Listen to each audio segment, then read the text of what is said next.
Como hacemos regularmente cada 3 meses, los miembros del Comité de Inversiones de Criteria nos reunimos para deliberar acerca de la situación actual de los mercados y cuál sería la estrategia óptima de inversión para los portafolios internacionales. Para caracterizar la situación económica de Estados Unidos en los últimos meses, podríamos decir que las sorpresas vinieron por una actividad más robusta de lo esperado, evitando así la tan temida recesión pronosticada por muchos de los analistas, y una inflación más persistente, que aún no logra viajar hacia los objetivos que se plantea la Reserva Federal. La misma, de acuerdo al índice que uno quiera tomar como referencia, sigue moviéndose en un entorno de entre el 3 y el 4%. Es así que la Reserva Federal en su última reunión se ha mostrado bastante más cauta con respecto a las tasas de interés en el futuro y no prevé un descenso de las mismas hasta entrado el segundo semestre de este año 2024.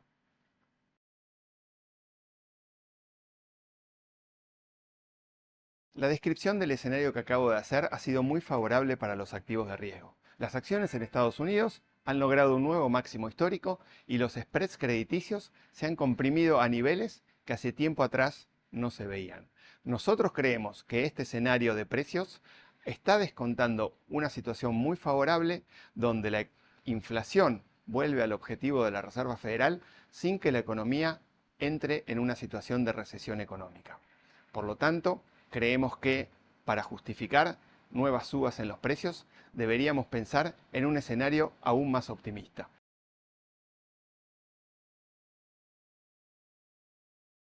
Por lo tanto, en la discusión del comité nos preguntamos, ¿será que el mercado está descontando una mayor probabilidad de un escenario de alto crecimiento para la economía de Estados Unidos por el resto de esta década? Un panorama similar al observado desde 1994 hasta el año 2000, donde gracias al boom de Internet y la contribución que esto ha hecho sobre la productividad en Estados Unidos, que pasó en aquel momento de 1% anual a 3% anual, ¿será que este proceso se va a repetir esta vez de la mano de la inteligencia artificial?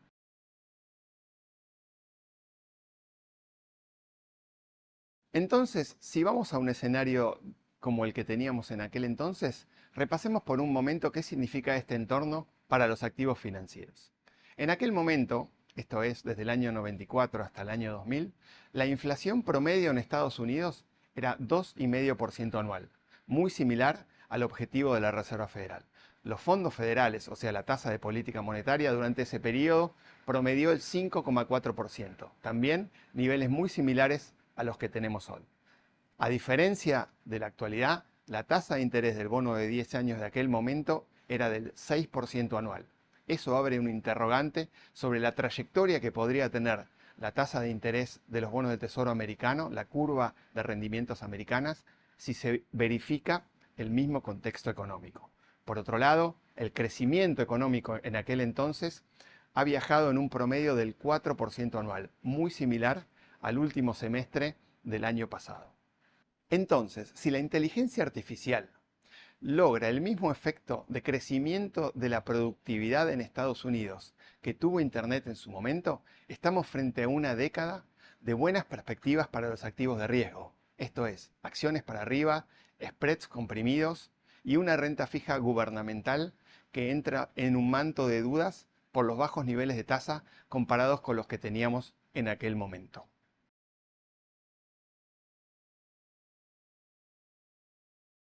Yendo a las conclusiones del comité de inversión, aún consideramos que es prematuro tomar el escenario descrito anteriormente como el escenario base.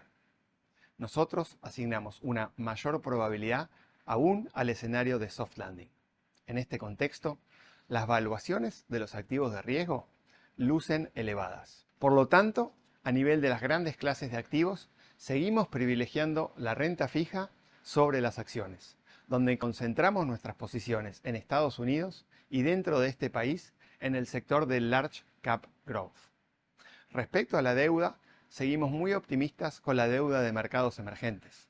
Si bien en un escenario como en el de 94-2000 hemos visto en aquel momento diferentes crisis en los mercados emergentes, creemos hoy que a través de una mayor solidez macroeconómica, estas economías han mostrado una resistencia mucho mayor a la suba de tasa de interés y a la fortaleza del dólar como el contexto en el que vivimos actualmente. Partiendo de la base de rendimientos de estos activos en el entorno de 8%, creemos que hay una alta probabilidad de que esto sea indicativo de cuál será el retorno para estos activos en los próximos años. Por lo tanto, es una de nuestras posiciones favoritas en el ámbito de la renta fija. Dentro de la renta fija, seguimos con una preferencia por la deuda de alta calidad crediticia corporativa americana de duración media. Respecto a los bonos de tesoro americano, rotamos nuestra preferencia anterior en los bonos ajustables por inflación, los TIPS, por bonos de tasa fija de la misma duración. Creemos que en un entorno de mayor crecimiento de la economía americana, las tasas reales deberían tender a subir, perjudicando más que proporcionalmente a los TIPS sobre los bonos de tasa nominal. Muchas gracias. Ante cualquier duda, no deje de consultar a su asesor financiero en Criteria y contactarnos a través de nuestra página web y redes sociales.